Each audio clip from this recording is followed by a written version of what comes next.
أهلا بكم مشاهدينا الكرام وحلقة عن القصف التركي الغاشم لشمال العراق. جولة في منطقة بغداد الجديدة، ابقوا معنا. أستاذنا العزيز، ما هو رأيك بقصف شمال العراق من قبل تركيا؟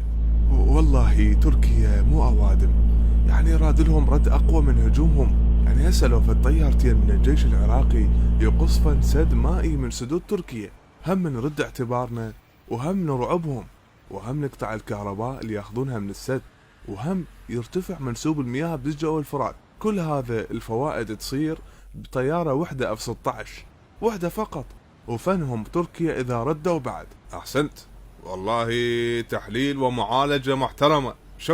شكرا لجنابك. يعني حقيقة نتمنى من الحكومة العراقية العمل بما تكلم به هذا المواطن الشريف، وإذا ما عندهم خبراء عسكريين اتصلوا بينا نوصلكم بهذا المواطن. شكرا لك، شكرا لجنابك، شكرا لكم مشاهدينا الكرام، ونلتقيكم بحلقة جديدة.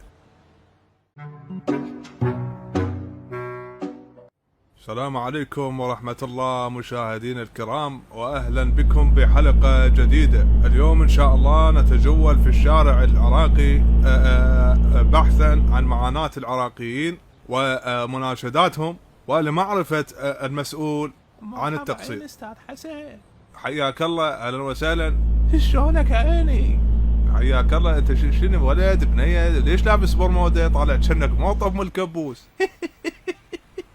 يلا يابا، حرية شخصية هي بقت علي. شلون بالله بقت عليك؟ ما تفهمنا. والله هي الأمور صارت بالعكس. أنا مثلا أختي مدرسة كيمياء وصارت إعلامية. تفضل. يعني هسه هذا التدريس، المهنة العظيمة وتعليم الأجيال، تعرفوا تصير إعلامية. هو الإعلام هم خرب، يا أهل الجو صار إعلامي. الله وكيلك، ناس تدور طشة وملاعيب العيد وشغلات تعبانة.